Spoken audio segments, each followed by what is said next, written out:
think Doug's first question was about what's happening with modern leadership. And I think, you know, I've been internally looking after leaders for a long, long time, right? You know, and I think, I think that the honest trend is for leaders to be, I don't like using language maturity is horrible, but just more mature. You know, so how do leaders learn to manage themselves and show up in the world as a mature, fully functioning adult that genuinely seeks to do good in everything they do, rather than uses the plethora of excuses we all have every day to cause little bits of harm. Yeah, Paul, we could probably run a whole podcast series on the truth, because I've just read somewhere a quote that stopped me in my tracks, and it said, when something like, there is your truth, there's my truth, and then there is the truth. You know, there is something about dealing with your own demons first before you have the right to lead and manage. I mean, that's really what I'm saying. You know, we talk a lot about how complicated development is, and you know, senior leaders, you know, worry that their training teams aren't delivering value for money. But there's parts of that equation that are important. One part is the organizational culture about learning. One part is the individual and how they pitch up and whether they think them changing themselves and developing is important. Another part is the experience that you give them, and another part is is whether they're in a feedback-rich environment, right? You know, generally speaking, how do you develop leaders? You get them into positions where they have genuine leadership experiences, and you provide them with feedback and development support. So, there's, in a safe and interesting environment, so they can go and experiment and get better at what the hell they're doing. You know, today, tomorrow, next week, next month. It's a lifelong journey. You know, there's a whole bunch of competing drivers in organizations that we have to balance out to create the right environment. But I think the point still holds, right? You want an environment where people are free to take measured risks, and you want to reward them for the risk-taking behavior, whether they deliver the right results or the wrong results. And if there are bad results, you need to deliver honest and helpful feedback and development that supports their next endeavor into risk-taking. How can you reflect on your own behavior and how you pitch up and your own motivations, unless you reflect on how you've pitched up in any situation that's around you? And of course, self-reflection, I think at its best, requires the input of other people to give you more information to chew on. I mean, that seems obvious to all of us, right? We can kind of move on to looking at one of your key interests. You've got a huge interest in leadership, and I think there's two things we'd like to explore with you. One is, where do you think leadership is going as a practice? And secondly, what are the differences between leadership in China and leadership in the West? I mean, let's start with China. My experience with China is working for a state-owned business, and I think that's one lens to look at Chinese leadership through. There's a very specific role of state-owned enterprises to support government policy. I think what's immediately noticeable as a foreigner in China, and I think we all probably experience this, is the speed with which decisions can be made and changed. So, leadership in China is, we have a strategy today, and I don't want to pretend that the strategy disappears tomorrow, but we will be very responsive to what's kind of on our agenda immediately tomorrow as we walk into the office. So what you're doing can change almost immediately. So you always are operating in an environment where resources are being directed towards the next priority, and the thing where there was a priority yesterday is now stopped, and there's now another new priority. Getting people to be accountable, take measured risks, not be worried about the consequence of those risks is certainly a real challenge, or was a real challenge for me in a state-owned enterprise. So there are genuine differences. I think when you get into the entrepreneurial businesses in China, they're just much more fleet of foot. I mean, they're opportunistic, they're driven. There seems to be much more at stake, and so you get a lot more pace, in those sorts of businesses. In China, it's much more contextual, depending on the harm you may do by telling or not telling the truth, for instance. So there's a degree of, even if you say this is about the truth, you then end up, having to redefine the construct. What we're doing with leaders is trying to do the best for the organizations we work with and the best for the individuals that we have a duty of care over. And in those circumstances, I don't believe that the telling the truth can possibly be harmful. In some situations, if you're not telling the truth, you're also never showing people how to deal with the truth. And that was the big issue there. Absolutely. What stimulated your interest in the subject of mental toughness? Since my teenage years, I've been really struggling with performance anxiety. And I was looking for many different ways how to improve my stage presence, how to feel more confident. In the art world, all the information about performance anxiety is kind of vague a little bit. I mean, probably not today, but it was 7 years ago, 5 years ago, maybe. And I think as musicians, we very often we focus so much on actual playing, but we don't spend enough time on mental preparation. Then I bought your book, Mental Toughness, and I was really excited to read about it, and especially to learn how much of the mental preparation should go into a peak performance. I realized how important self-belief is, and this is I think still going in my head that you have to improve self-belief. And I think we also talked with you, Doug, on my podcast, how important it is to actually believe that you can achieve that goal which you want to achieve on stage. What would you describe are the main stressors in the performing arts, and particularly music? So I think there is huge exposure when you are on stage. You might compare it with giving a speech, for example. In a way, it is very important to train your head, to train your mind, so you don't throw yourself from this performance mode. Because what happens on stage, you suddenly become too aware of what's happening. And you become very self-critical of all your mistakes, of all your insecurities. And then the performance kind of loses the confidence, so to say. So I think being able to not to be too critical while performing, but this cannot happen only on stage. You have to train yourself in the practice room to be ready to perform. I suppose there's the added strain on the performance anxiety part there is while you have more control over your performance than most athletes because you don't have an opponent who's trying to stop it. Yeah. And you have a procedural learning system.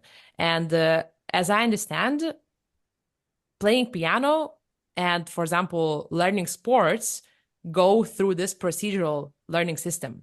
Yeah, I could definitely reflect. I noticed that the best performers are people who are not scared of failing,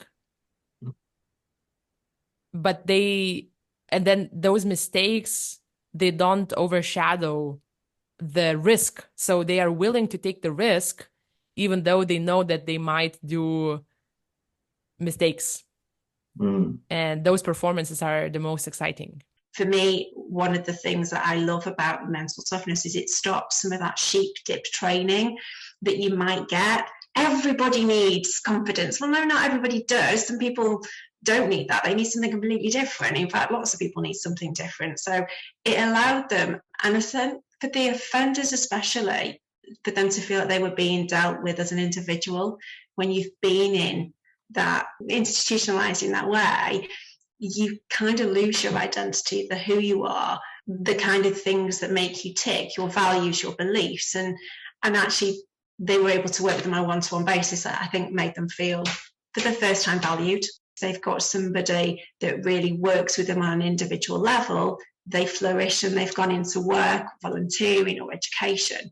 But one thing you said earlier, Joe, that I thought was was really interesting was about they were almost surprised to have scored lower because of this fallacy of thinking going through tough times makes you tough. Like probably the worst phrase, very popular, is that idea of what doesn't kill you makes you stronger. Like, which is nonsense. Trauma does not make you stronger. Support makes you stronger. What the mental toughness gave them is they gave them ways to work with that person, and it gave them a really quick way to build rapport, because we had 12 months to work with somebody, which feels like a really long time. But when you're talking with significant trauma, when you're talking about somebody that has been in prison for a period of time, 12 months is nothing. They haven't even got a home to start with. That's the first thing these guys have to do.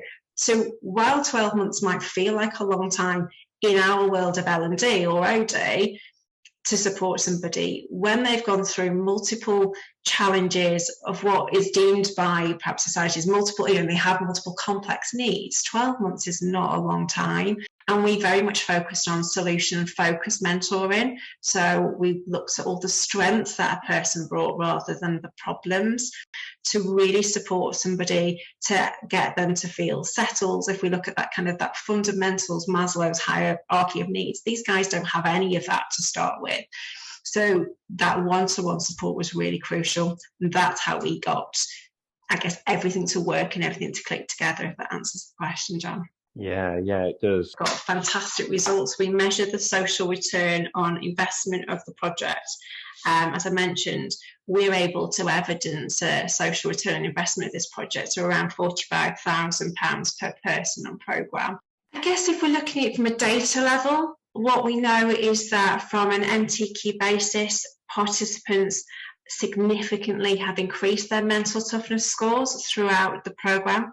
By measuring the mental toughness intermittently, what we were able to do is also show the participant their growth, because sometimes you don't realise how far you've come. It gives them something to see. Well, you were here and you are now here. That's huge. And the reports then tell them that it's different. The wording in the reports is different.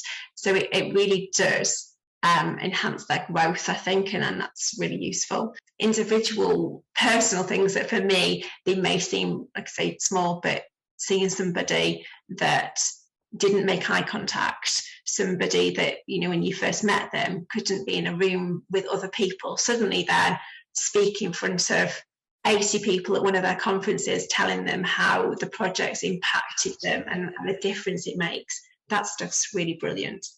Especially if it's a funded project, we're having to be more creative with how we can evidence impact. If it's not written down, it didn't happen, is my favourite saying to my clients. So what the mental toughness gives is it gives them something that they can tangibly touch. We're able to evidence a social return on investment of this project to around £45,000 per person on programme. As I've been using it more and more, I use it now in so many different ways now, because I've just learned to be more curious with it. And that's kind of how that's how I apply it. One of the things that we've noticed about you is you're quite prepared to be vociferous about the upsides and downsides of psychometric measures, and particularly the way that people use them or believe in them.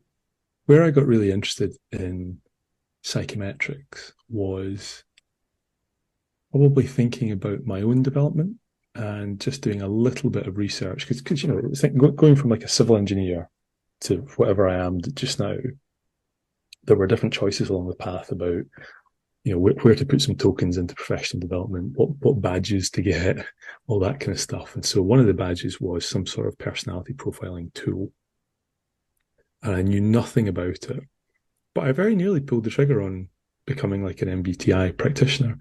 I think I read an article in like 2015, 2016.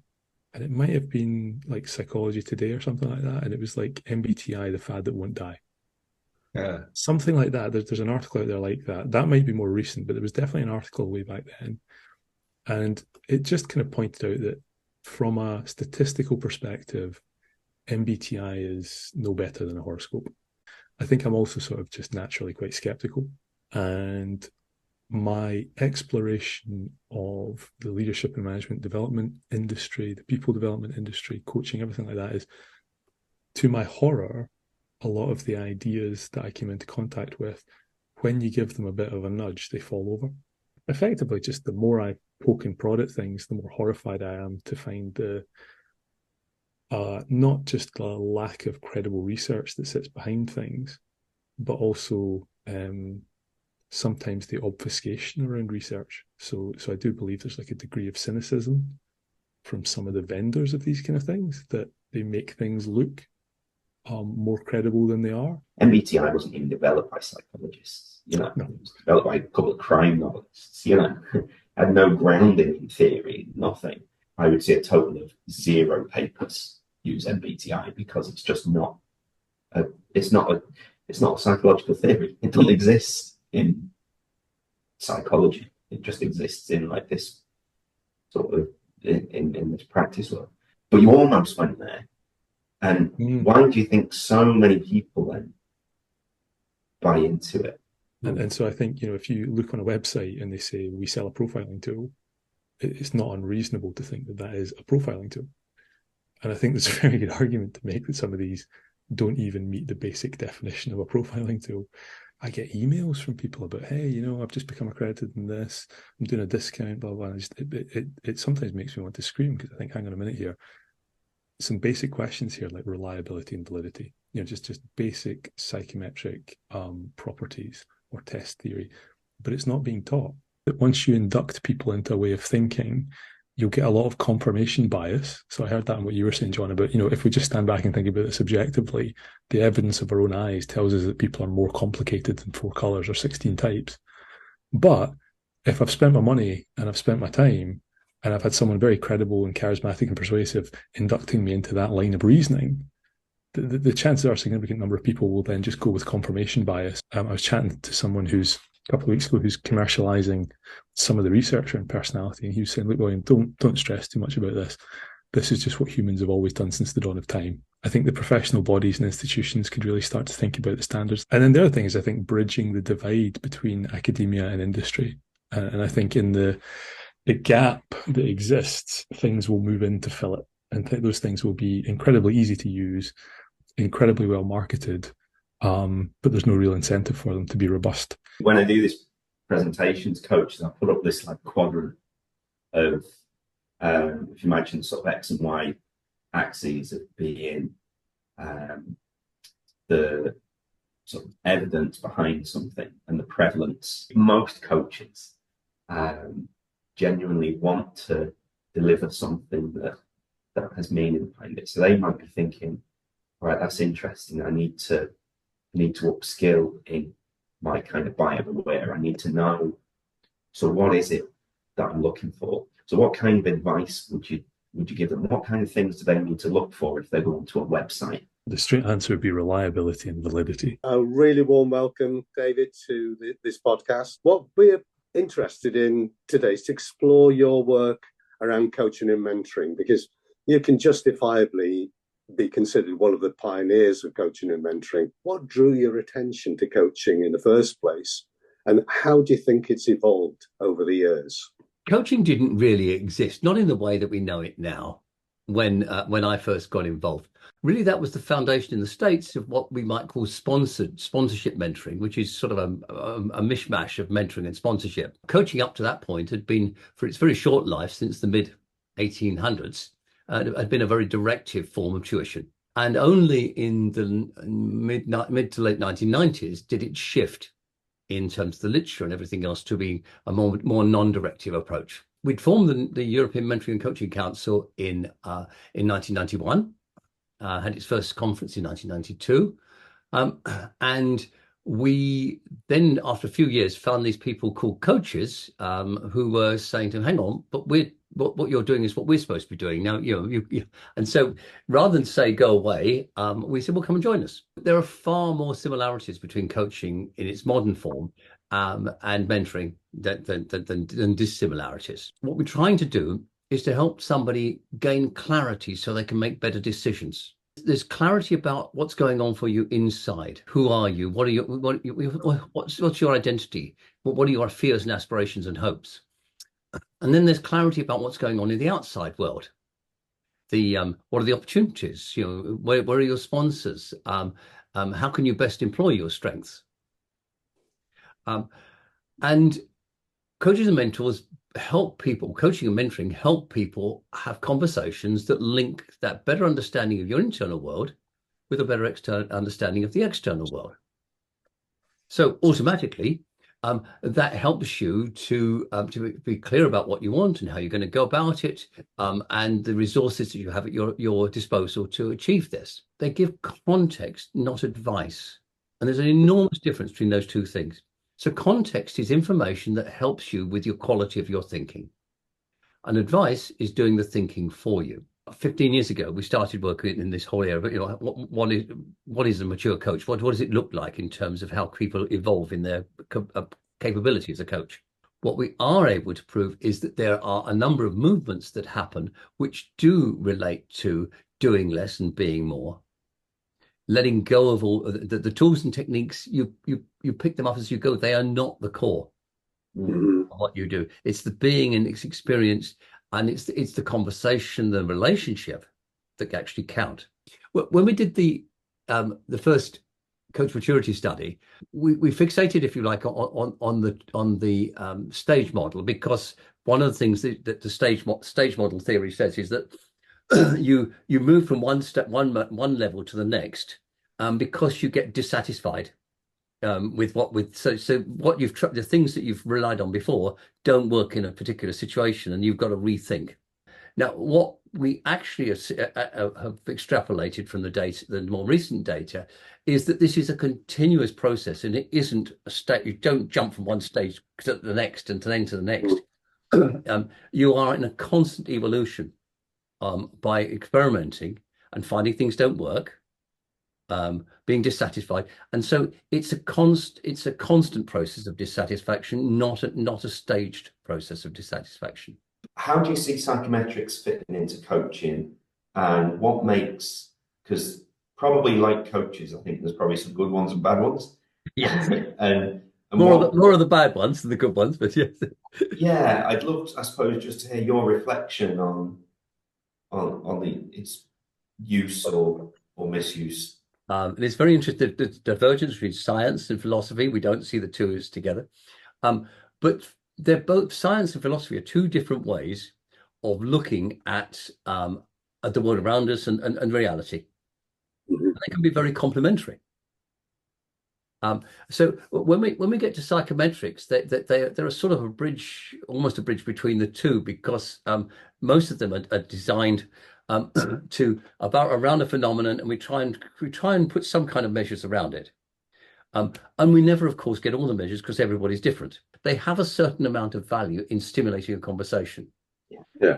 Just saying somebody is like this is just, everybody is evolving. Yeah. So our mental toughness questionnaire, the MTQ 48, was originally published in 2002. And we've developed a newer version based on just gathering huge amounts of data over the years, but also ongoing research shows that our understanding of what it is we're measuring has changed in 20 years. So surely how you measure it should change as well. Well, I mean, I think it comes from a deep misunderstanding of what science is, because science is, people think that science is fact. It's not. Science is evolving understanding. Yeah. And best understanding at that time. Yeah. And so whatever theory we have now, it's going to change with experience and further investigation. There are very few things that remain absolutely fixed.